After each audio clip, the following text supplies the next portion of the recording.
नमो नमः दोस्तों, तत्त्वमसि संपर्क संस्कृत शिक्षण माध्यम यूट्यूब चैनल में आपका हार्दिक स्वागत है। दोस्तों, आज की कक्षा बहुत ही महत्वपूर्ण है। दोस्तों, आज की कक्षा का शीर्षक है संस्कृत भाषा शिक्षण कौशल। क्या है? संस्कृत भाषा शिक्षण कौशल।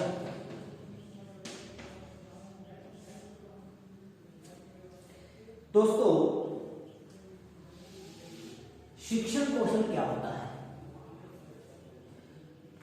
शिक्षण कौशल वे कौशल हैं जिसके माध्यम से कक्षा शिक्षण को प्रभावशाली बनाया जाता है। शिक्षण कौशल का जो विकास है वह अध्यापक प्रशिक्षण काल में ही हो जाता है। शिक्षण कौशल का निरंतर अभ्यास करते हुए अध्यापक में आवश्यकता अनुसार उनका प्रयोग करने की क्षमता भी विकसित हो जाती है। शिक्षण कौशल शिक्षण में कुशलता लाने वाले, शिक्षण को प्रभावशाली बनाने वाले कारक शिक्षण कौशल। दोस्तों, एलन गेस एक पाश्चात्य विद्वान हुए हैं जिन्होंने शिक्षण कौशल की एक परिभाषा बताई है कि शिक्षण कौशल वह विशिष्ट अनुदेशन प्रक्रिया है। क्या कहा है? विशिष्ट अनुदेशन प्रक्रिया। विशिष्ट अनुदेशन प्रक्रिया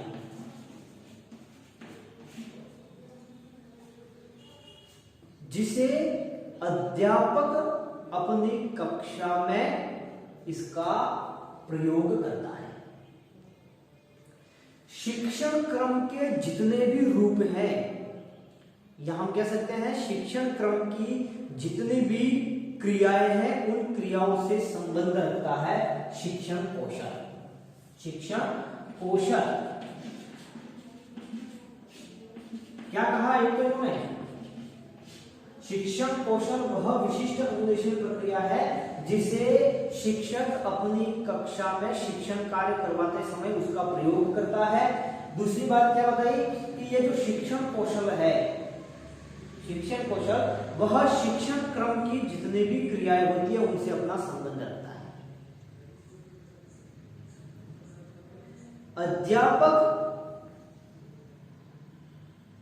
कक्षा में जब शिक्षण कार्य करवाता है, जब शिक्षण की प्रक्रिया होती है, तब इन शिक्षण कौशलों का वह प्रयोग करता है। यह बात बताइए एलन केस ने। दोस्तों, शिक्षण कौशल बहुत ही महत्वपूर्ण है।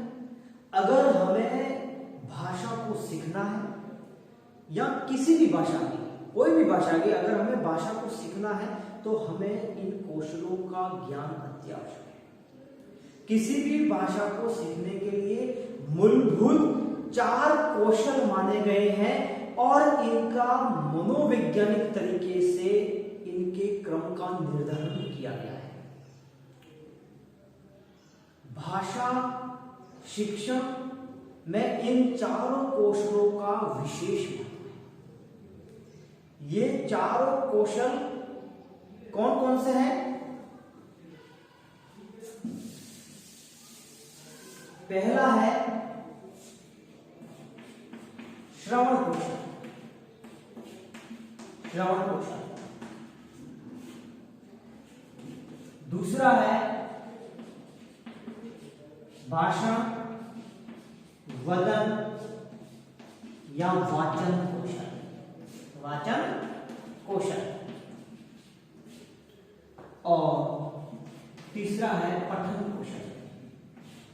पठन कौशल। और चौथा है लेखन कौशल। जिन कौशलों की हम बात कर रहे थे, ये कौशल यहाँ पर प्रथम है श्रवण कौशल, दूसरा है भाषण जिसे वदन भी कहा जाता है, वाचन भी कहा जाता है, और तीसरा है पठन कौशल, और चौथा है लेखन कौशल।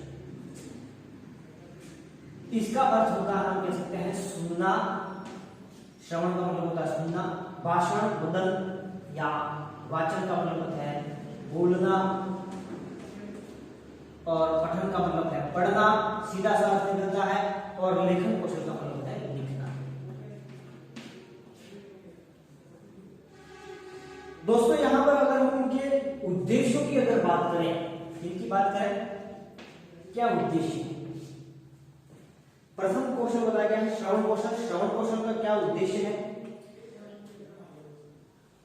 जब मैंने आपको इसकी पूर्व कक्षा जब मैंने बताया कि संस्कृत शिक्षण के उद्देश्य, तब मैंने बताया कि बोली हुई भाषा को सुनकर अर्थग्रहण करना, सुनकर अर्थग्रहण करना। सुनकर से आशय क्या है? श्रवण, सुनना, अर्थात सुनकर अर्थग्रहण करना। संस्कृत में कहा जाए श्रुत्वा अर्थग्रहण, श्रुत्वा अर्थग्रहण, सुनकर अर्थग्रहण करना। वहीं पर दोस्तों देखिए भाषण, वदन या वाचन, ये तीनों एक ही नाम है। बोलना अर्थात मौखिक अभिव्यक्ति, मौखिक अभिव्यक्ति, ये जो उद्देश्य है किसका है? भाषण, अभिव्यक्ति, मौखिक अभिव्यक्ति। वहीं पर पठन का जो उद्देश्य बताया गया है वो है पठित्वा अर्थग्रहण। पठित्वा अर्थग्रहण से आशय क्या है? पढ़कर अर्थग्रहण, अर्थात कोई ऐसी लिखी हुई भाषा, लिखी हुई भाषा को पढ़कर अर्थग्रहण करना। पठित्वा अर्थग्रहण, पठित्वा अर्थग्रहण, पढ़कर अर्थग्रहण। वही दोस्तों लेखन कौशल, लिखित अभिव्यक्ति, लिखित अभिव्यक्ति,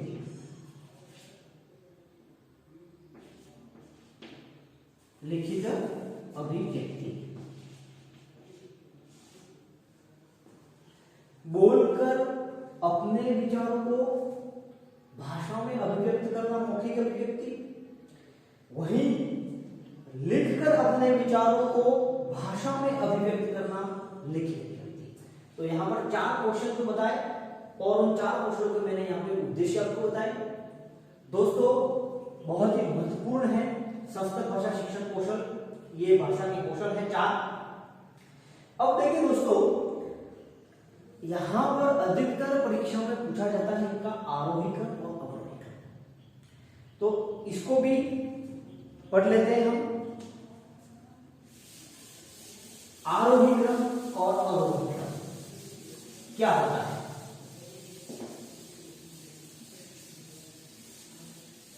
यहां पर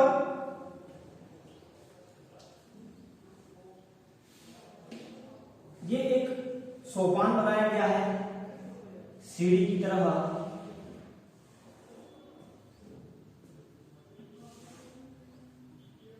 सर्वप्रथम बात करें श्रवण की, उसके बाद हम बात करेंगे भाषण, वदन या वाचन की, उसके बाद है पठन, और उसके बाद है लेखन।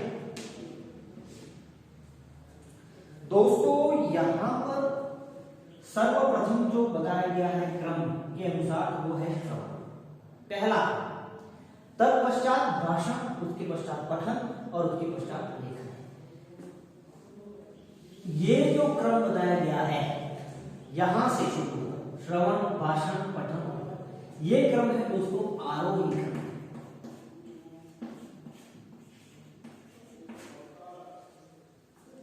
ये चार कौशल दे देगा हमको, और इनका आरोही क्रम पूछ सकते हैं। आप लोगों को पहले दे दिया भाषण, फिर दे दिया श्रवण, फिर दे दिया लेखन और पठन। इनका आरोही क्रम व्यवस्थित क्रम में पूछ सकता है हमको, तो यह है इनका आरोही क्रम। और यहीं पर इनका जो अवरोही क्रम बताया गया है वो है ये अवरोही क्रम, ये इनका अवरोही क्रम। सर्वप्रथम अवरोही क्रम के अंतर्गत क्या आएगा? लेखन कौशल, तत्पश्चात पठन कौशल, तत्पश्चात भाषण कौशल और अंत में क्या आएगा, श्रवण कौशल। वहीं आरोही क्रम के अंतर्गत प्रथम श्रवण कौशल, द्वितीय भाषण और तीसरे स्थान पर पठन और चौथे स्थान पर अंत में क्या आएगा, लेखन। यह है इनका आरोही क्रम। ये जो भाषा शिक्षण के जो कौशल बताए गए हैं, वहीं पर इनका जो ये क्रम का निर्धारण किया गया है कि प्रथम है श्रवण, फिर भाषण, फिर पठन और लेखन, आरोही अवरोही क्रम। वहीं पर मारिया मोंटेसेरी, नाम होता है मारिया मोंटेसेरी, मारिया मोंटेसेरी। इन्होंने भाषा शिक्षण के जो 4 कौशल बताए हैं, उनका क्रम का निर्धारण इस प्रकार किया। उन्होंने जो किया है वो है, प्रथम स्थान पर जो रखा है वो है अपना श्रवण, और दूसरे स्थान पर उन्होंने भाषण को ही रखा।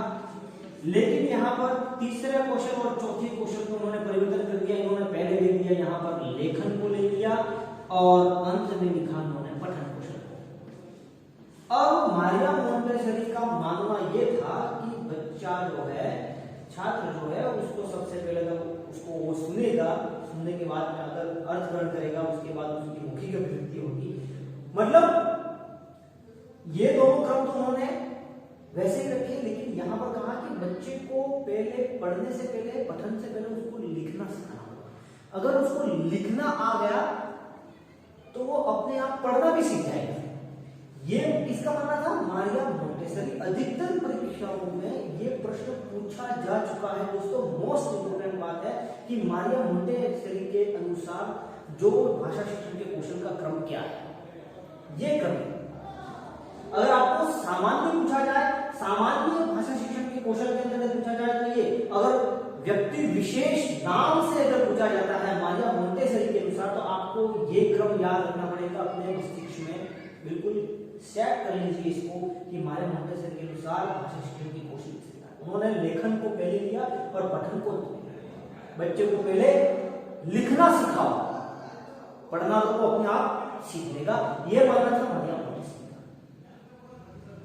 अब दोस्तों यहां पर एक और बात आती है कि भाषण अर्थात वाचन से पूर्व श्रवण तो आवश्यक है ही, भाषण से पूर्व श्रवण तो अत्यावश्यक है ही, लेखन से पूर्व पठन का होना भी आवश्यक है। कैसे, समझिए दोस्तों कि एक छोटा सा बच्चा है, भाषण से पूर्व अर्थात बोलने से पूर्व जब वो बोलता है उससे पहले क्या करता है, श्रवण करता है। मतलब एक माँ जो होती है उस बच्चे को पहले उन शब्दों को उसके कर्ण, कानों के अंतर्गत कानों से कर्णेंद्रियों के द्वारा उन शब्दों को क्या करता है, कर्णेंद्रियों के द्वारा उनको वो सुनता है। शब्दों को सुनकर उनका भाव, उनका अर्थ को ग्रहण करता है। तत्पश्चात वह ओष्ठ के द्वारा, ओष्ठ के माध्यम से अर्थात ध्वनि मतलब ध्वनियों की ध्वनि के द्वारा फिर वो भाषण के माध्यम से मौखिक अभिव्यक्ति उनकी करता है। तो भाषण से पूर्व किसका आवश्यक होना आवश्यक है, श्रवण का, और वहीं पर लेखन से पूर्व पठन का, अर्थात लेखन से पूर्व उन वर्णों, उन शब्दों का पठन जरूरी है। ये बात बहुत ही महत्वपूर्ण है, प्रश्न पूछा जा सकता है कि भाषण से पूर्व किसका होना आवश्यक है, तो श्रवण का, और वहीं लेखन से पूर्व किसका होना जरूरी है, तो वो है पठन। अब दोस्तों यहां पर ये जो चारों जो कौशल मैंने बताए, श्रवण, भाषण, पठन और लेखन, इनका सोपान के रूप में अनुकरण के लिए योग्य है। अगर हमें किसी भाषा को सीखना है, मतलब हम कह सकते हैं कि ये जो सोपान जो दे रखा है, ये जो क्रम जो दे रखा है, अगर हम इस क्रम की पालना करते जाए तो हम किसी भी भाषा का आत्म साक्षात्कार कर सकते हैं। किसी भी भाषा, अगर आपको भाषा को सीखना है, भाषा का अधिगम करना है, तो हमें इन कौशलों को इसी प्राथमिकता क्रम में रखकर इसी प्राथमिकता क्रम में रखकर श्रवण, भाषण, पठन, लेखन इसी प्राथमिकता क्रम में रखकर हमें क्या करना होगा, उसका अभ्यास करना होगा, तभी भाषा का अधिगम। दोस्तों, अगर हम इस क्रम को नहीं अपनाते हैं तो हम उस भाषा को सीखना दुष्कर ही नहीं हो जाता हमारे लिए, बल्कि असंभव भी हो जाता है। दोस्तों, आइए आगे हम बात करते हैं भाषा शिक्षण जो है उनके दो प्रमुख कौशल, जिसका जिक्र मैंने पूर्व कक्षा में किया था। भाषा शिक्षण के दो प्रमुख कौशल मैंने बताए थे। भाषा शिक्षण के दो प्रमुख कौशल बताए थे मैंने। पहला बताया था मैंने ग्रहण, और दूसरा का बताया था मैंने अभिव्यक्ति।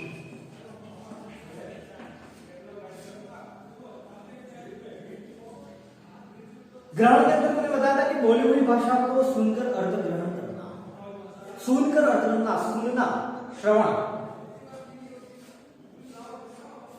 ये तो इसके हैं प्रमुख कौशल। और यहाँ पर ये जो बताया कि ये उप कौशल है, दोनों के ग्रहण के उप कौशल हैं, जिनके उप कौशल आधार अभिव्यक्ति के भी उप कौशल बताए। सुनकर श्रवण, श्रवण से तात्पर्य क्या है, सुनना। वहीं पर लिखी हुई भाषा को पढ़कर अर्थ करना, पढ़कर अर्थात पढ़ना, पठन, पढ़ना। और अभिव्यक्ति के भी दो उप कौशल बताए, इसके भी दो भाग बताए। एक तो बोलकर अपने विचारों को भाषा के रूप में अभिव्यक्त करना, बोलकर अर्थात भाषा, वचन, वादन। यहां पर लिखकर भी हम अपने विचारों को भाषा में व्यक्त कर सकते हैं। लिखकर अर्थात लेखन, लिखकर अर्थात लेखन। भाषण से मतलब है बोलना, और लेखन से लिखना। अब दोस्तों, ये इसके उप कौशल बताए गए हैं। यहां पर ध्यान से सुनिए। ग्रहण से आशय है कि सूचनाओं को ग्रहण करना, शब्दों वर्णों को ग्रहण करना, मतलब ये इसको एक उपमा दी जाती है इनपुट की। क्या दी जाती है, इनपुट, इनपुट डिवाइस, ग्रहण, सूचनाओं को ग्रहण करने की बात है। वहीं पर अभिव्यक्ति, अभिव्यक्ति के अंतर्गत क्या करते हैं, हम अपने विचारों को बाहर अभिव्यक्त करते हैं, दर्शक, अर्थात ये हो गया हमारा आउटपुट। ये क्या हो गया हमारा आउटपुट। अब देखिए, इनपुट क्यों कहा, यहां से प्रश्न बनते हैं कौशलों के आधार पर। क्या प्रश्न बनते हैं वो मैं आपको भी बताने जा रहा हूं। श्रवण अर्थात सुनना, अर्थात सुनकर हम अर्थ को ग्रहण करते हैं, अर्थात इनपुट होता है यहाँ पर। पठन अर्थात पढ़कर भी हम अर्थ पठित्वा अर्थ ग्रहण, इसका उद्देश्य मैंने पहले ही बता दिया आपको। पठन का कौशल का उद्देश्य क्या है, पठित्वा अर्थ ग्रहण, अर्थात पढ़कर अर्थ ग्रहण, मतलब यहाँ पर इनपुट हो रहा है। अर्थात आपको यह प्रश्न पूछा जा सकता है कि ग्रहणात्मक कौशल कौन से हैं। इन चारों कौशलों में से ये जो चार कौशल बताए, श्रवण, पठन, भाषण और लेखन, यहाँ पर आपको प्रश्न पूछा जा सकता है कि यहाँ पर इनपुट कौशल कौन से हैं, इनपुट से संबंध किसका है। ये चारों नाम दीजिए, इनमें से कोई भी दो आपको बताना है। वहीं पर ये ग्रहण से आशय है, अर्थात ग्रहणात्मक कौशल इनको कह सकते हैं। इन दोनों में से आशय क्या है, ग्रहणात्मक, ग्रहणात्मक कौशल, या हम कह सकते हैं ग्राह्यात्मक कौशल, ग्राह्यात्मक कौशल, ग्राह्यात्मक कौशल। यह प्रश्न हमसे पूछा जा सकता है, अधिकतर परीक्षाओं में, रेल की परीक्षा में यह प्रश्न भी पूछा जा चुका है कि ग्रहणात्मक सेकंड ग्रेड जो है उसमें भी यह प्रश्न पूछा जा सकता है, पूछा जा चुका है कि ग्रहणात्मक कौशल कौन से हैं, श्रवण और पठन। ग्रहण हो रहा है इनपुट। वहीं पर दोस्तों यहां पर अभिव्यक्ति के दो कौशल बताए गए हैं, भाषण कौशल और लेखन कौशल। ये जो दोनों कौशल है ये अभिव्यंजनात्मक कौशल माने जाते हैं। अभिव्यक्त्यात्मक या अभिव्यंजनात्मक,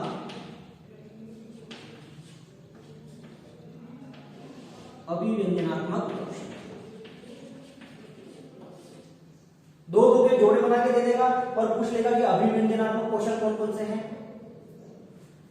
श्रवण, पठन, भाषण, लेखन, पठन, भाषण या श्रवण, लेखन, इस प्रकार से दो दो के जोड़े बना के पूछेगा कि अभिव्यंजनात्मक कौशल कौन से हैं, ग्रहणात्मक या ग्रहणात्मक कौशल कौन से हैं। आपसे ये प्रश्न पूछा जा सकता है।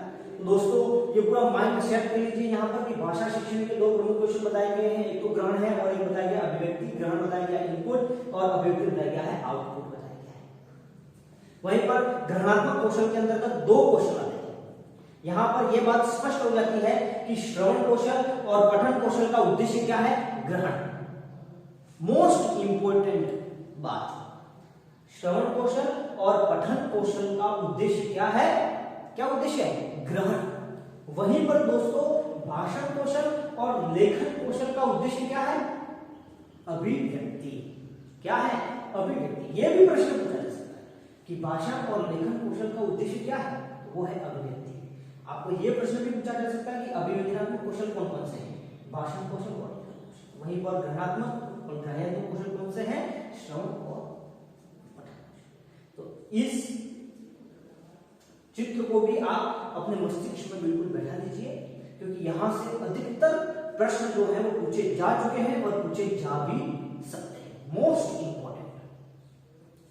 आइए दोस्तों हम बात करते हैं कि ये जो चित्र है इससे एक बात तो यह स्पष्ट हो जाती है कि मूल रूप से विचार ग्रहण और विचार अभिव्यक्ति, दो बात कर रहा हूं मैं यहां पर। विचार ग्रहण इनपुट और विचार अभिव्यक्ति हो गया आउटपुट। विचार अभिव्यक्ति क्या हो गया, आउटपुट। देखिए दोस्तों हमारे समक्ष यहां पर दो बातें आई हैं।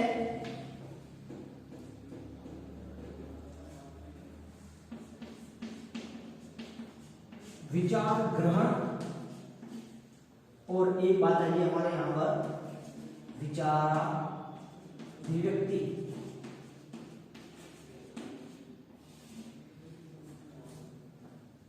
मूल रूप से भाषा शिक्षण के ये दो कौशल हो गए, एक तो हो गए विचार ग्रहण करना, एक है विचार। विचार ग्रहण से मतलब है कि बोले हुए को सुनना, बोले हुए को सुनना और लिखे गए को पढ़ना से विचार ग्रहण होता है। विचार ग्रहण किससे होता है, विचार ग्रहण किससे होता है, विचार ग्रहण कैसे होगा, तो विचार ग्रहण कैसे होगा, बोले हुई कोई भाषा है उसको सुनने से, या लिखी हुई कोई भाषा है तो उसको पढ़कर क्या होता है, विचार ग्रहण होता है। वहीं पर विचार अभिव्यक्ति बोलने और लिखने से, किससे, ये क्या है, बोले हुए को सुनना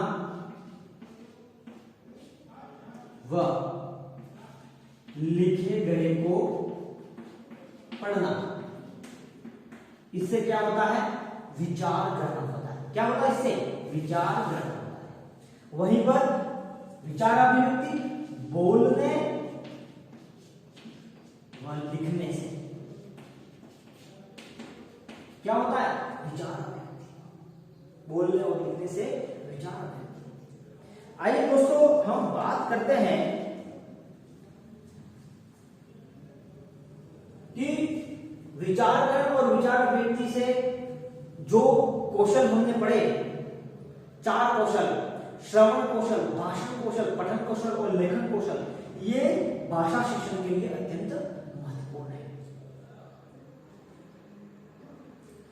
अब देखिए दोस्तों, यहां पर अग्रिम जो बात आती है बहुत ही महत्वपूर्ण, कि ये जो 4 कौशल बताए हैं यहां पर,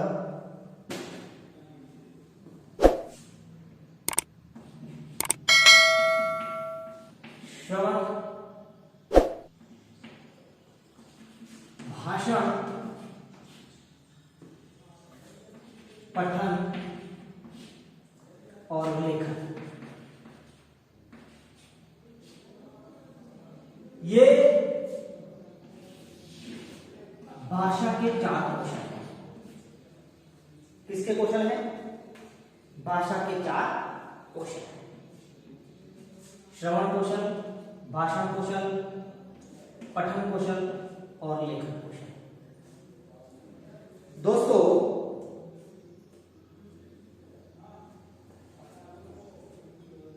सुनकर अर्थ ग्रहण करना और पढ़कर अर्थ ग्रहण करना, दोनों ग्रहणात्मक कौशल है। दोनों कौन से कौशल है? ग्रहणात्मक कौशल है।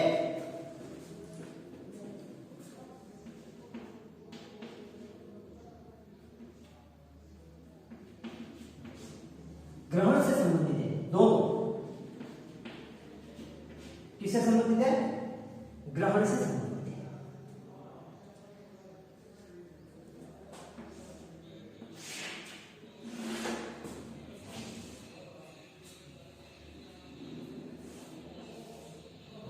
अब देखिए दोस्तों, भाषा के 4 कौशल श्रवण, भाषण, पठन और यहां पर श्रवण सुनकर अध्ययन करना, सुनना, पठन अर्थात पढ़ना, पढ़कर अध्ययन करना, ग्रहण से संबंधित है। वहीं पर भाषण बोलना, बोलकर अपने विचार को व्यक्त करना अर्थात मौखिक अभिव्यक्ति, हम कह सकते हैं मौखिक अभिव्यक्ति। मौखिक अभिव्यक्ति, इसका संबंध किससे है? मौखिक अभिव्यक्ति से। वहीं पर लिखित अभिव्यक्ति, लेखन से अर्थात लिखित अभिव्यक्ति, लिखित अभिव्यक्ति, लेखन का संबंध लिखित अभिव्यक्ति से। दोस्तों, ये बात तो हमने पूर्व में भी स्पष्ट कर दी। अब ग्रहण, शब्दों का ग्रहण होना, वर्णों, शब्दों वर्णों का ग्रहण होना अर्थात ध्वनि।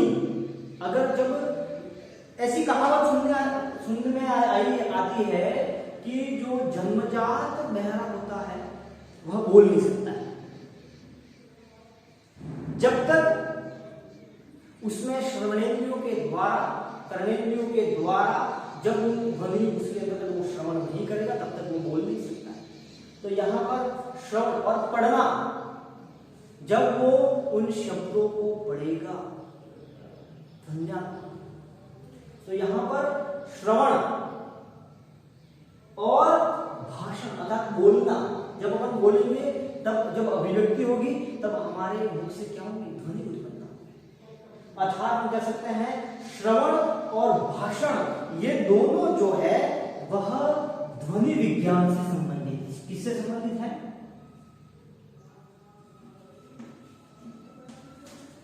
ध्वनि विज्ञान।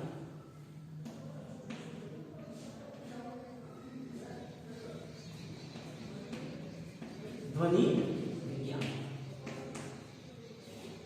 सुनना और बोलना, सुनने में भी हमें ध्वनि की आवश्यकता पड़ती है। अगर ध्वनि होगी तो ही हम सुन पाएंगे, और जब बोलते हैं तब भी हमें ध्वनि की आवश्यकता पड़ती है। अर्थात श्रवण और भाषण कौशल का संबंध किससे है? ध्वनि विज्ञान से। वहीं पर पढ़ना और लिखना, पढ़ा किसको जाता है? लिपि को। जैसे हमारी संस्कृत भाषा की लिपि कौन सी? देवनागरी लिपि। तो पढ़ा किसको जाएगा? लिपि को। और लिखा भी किसको जाएगा? लिपि। अगर हमको लिपि आती है, देवनागरी लिपि आती है, तभी जाके तो हम ये हिंदी है संस्कृत लिख पाते हैं, उसको पढ़ पाते हैं। अर्थात पठन कौशल और लेखन कौशल का संबंध किससे है? लिपि विज्ञान से है। लिपि विज्ञान।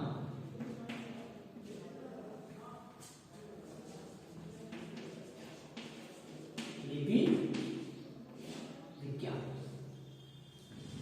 इस डायग्राम को आप अपने दिमाग में, अपने माइंड में, अपने मस्तिष्क में सेट कर लीजिए बिल्कुल कि भाषा के 4 क्वेश्चन: श्रवण, भाषण, पठन और लिखन। यहाँ पर सुनकर अर्थ करना श्रवण और पढ़कर अर्थ करना पढ़ना अर्थात पठन कौशल। ग्रहण से आगे है, ये दोनों ग्रहणात्मक कौशल है। ग्राह्यात्मक कौशल है, ग्रहण से इनका संबंध है। वहीं पर बोलकर अपने विचार को अभिव्यक्ति करना और लिखकर अपने विचार को अभिव्यक्ति करना। अभिव्यक्ति बोलकर अर्थात मौखिक अभिव्यक्ति, लिखकर अर्थात लिखित अभिव्यक्ति। लिखित अभिव्यक्ति से संबंधित किसका है? लेखन कौशल का है। और मुख्य व्यक्ति का कौशल किसका? भाषा कौशल। वहीं पर अगर हमें भाषा को सीखना है तो उसे सुनना और बोलना जरूरी है। सुनना और बोलेंगे तब जाके हमें भाषा आ सकती है। अर्थात सुनने और बोलने का संबंध किससे है? ध्वनि विज्ञान से संबंधित है। श्रवण कौशल और भाषण कौशल का संबंध ध्वनि विज्ञान से है। वहीं पर पढ़ना कब आएगा और लिखना कब आएगा? जब हमें लिपि का ज्ञान होगा, अर्थात लिपि विज्ञान से संबंधित है पठन कौशल और लेखन। दोस्तों आगे हम बात करते हैं यहाँ पर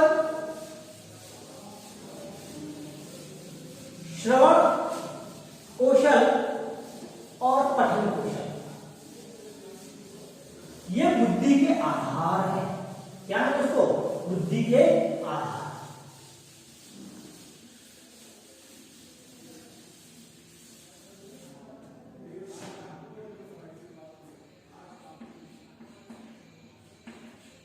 श्रवण कौशल व पठन कौशल। पठन कौशल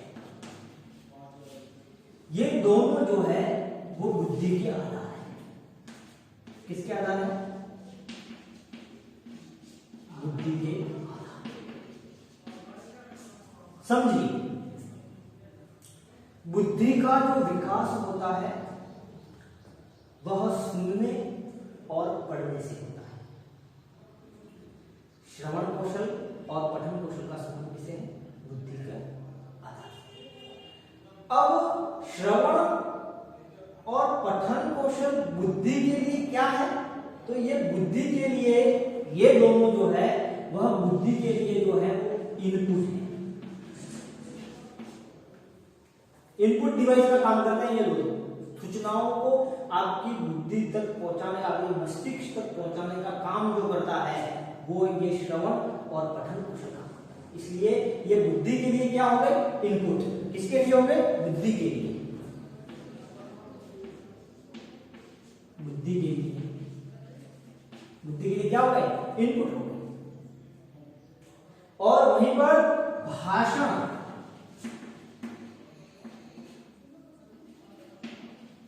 और लेखन कौशल,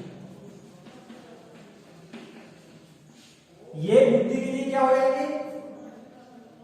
ये बुद्धि के लिए आउटपुट डिवाइस का काम करेंगे। इसका काम करेंगे आउटपुट का। तो यहां पर एक अच्छा सा डायग्राम मैं आपको समझा रहा हूं, उसको आप देखिए ध्यान से।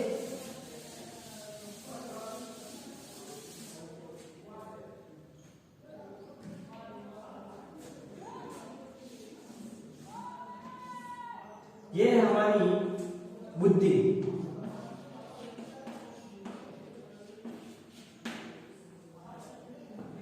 यहां पर है हमारे कौशल। चार कौशल। पहला कौशल है हमारा श्रवण, भाषण, पठन और लेखन। ये हमारी बुद्धि के कौशल। श्रवण होगा बुद्धि, भाषण, पठन होगी बुद्धि और अगर ये है तो ये जो आपके कौशल जो बनेंगे वो है आपका इनपुट बनेगा।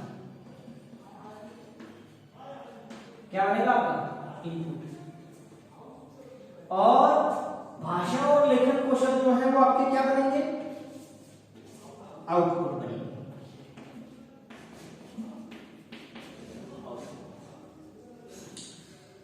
दोस्तों ये बुद्धि के लिए अगर आपको प्रश्न पूछा जाए कि बुद्धि के लिए जो है इनपुट क्वेश्चन कौन से हैं, तो वो है श्रवण और पठन। वहीं पर आपको बुद्धि के लिए आउटपुट क्वेश्चन पूछे जा सकते हैं, कौन से हैं, वो है भाषण और लेखन क्वेश्चन। इस डायग्राम को बिल्कुल अपने माइंड में सेट कर लीजिए। दोस्तों यहाँ पर ये जो 4 क्वेश्चन बताए गए हैं, तो भाषा शिक्षण में तो इन चारों क्वेश्चनों पर विशेष बल दिया जाता है, लेकिन संस्कृत भाषा शिक्षण जो कौशल है उसके अंतर्गत अभिव्यक्ति से अधिक ग्रहण पर बल दिया गया है। किस पर बल दिया गया है? ग्रहण पर बल दिया गया है। वहीं पर डॉक्टर रघुनाथ साफिया, एक नाम आता है डॉक्टर रघुनाथ साफिया, ये कहते हैं संस्कृत में ग्रहण अत्यावश्यक है। डॉक्टर रघुनाथ साफिया ये कहते हैं संस्कृत में ग्रहण अधिक आवश्यक है, अभिव्यक्ति नहीं। संस्कृत छात्रों से अपेक्षा करते हैं कि वे संस्कृत का ज्ञान प्राप्त कर ग्रंथों का अध्ययन कर सके। उन्हें अपने मौलिक विचारों को अभिव्यक्त करने की कोई आवश्यकता नहीं है। क्या कहा? अपने मौलिक विचारों को अभिव्यक्त करने की कोई आवश्यकता नहीं है, केवल वे क्या करें? संस्कृत का ज्ञान प्राप्त करें और ग्रंथों का अध्ययन करें, अर्थात ग्रहण से ही, ग्रहण पर अधिक बल दिया संस्कृत भाषा शिक्षण। अब दोस्तों ग्रहण को अधिक बल देना और अभिव्यक्ति की उपेक्षा करना, भाषा का संपूर्ण विकास इससे संभव नहीं होगा। मतलब भाषा के विकास के लिए यह दुष्कर ही नहीं, असंभव सा बन जाता है। तो हमें क्या करना चाहिए? हमें यह प्रयास करना चाहिए कि हमें ग्रहण के साथ साथ सरल और मनोवैज्ञानिक तरीके से अभिव्यक्त या अभिव्यक्ति भी हो सके, ऐसा प्रयास हमें करना चाहिए। दोनों को साथ में लेकर चलना चाहिए। दोस्तों आज की कक्षा में हमने संस्कृत भाषा शिक्षण कौशलों पर विस्तृत चर्चा की। आपका यहाँ पर मैंने ये विस्तृत चर्चा इसलिए की ताकि आपका एक भी प्रश्न पूछे नहीं। अब जो ये परीक्षा जो आयोजित करवाने होते हैं उनका पाठ्यक्रम जो होता है उस पाठ्यक्रम से कहीं ना कहीं जुड़ा हुआ होता है। ऐसे प्रश्न पूछ लिए जाते हैं जो उससे जुड़ा हुआ होता है। मैंने यहाँ पर एक भी विषय वस्तु को मैंने छोड़ा नहीं है। हर कंटेंट को मैंने इस कंटेंट में लेकर मैं आपके लिए हर एक तथ्यात्मक जानकारी में आपके लिए लेकर आया हूं। दोस्तों इस कौशल ये संस्कृत भाषा कौशल पढ़ने के बाद में आपका भाषा शिक्षण कौशल बहुत ही कंठस्थ हो जाएगा। मेरी यह कक्षा पसंद आई हो तो आप मेरे इस वीडियो को लाइक करें, शेयर करें अपने दोस्तों के साथ में और मेरे चैनल तत्वमसि संपर्क शिक्षण माध्यम को सब्सक्राइब करें। अस्तु, धन्यवाद, जय गुरु भारतम, जय गुरु संस्कृत।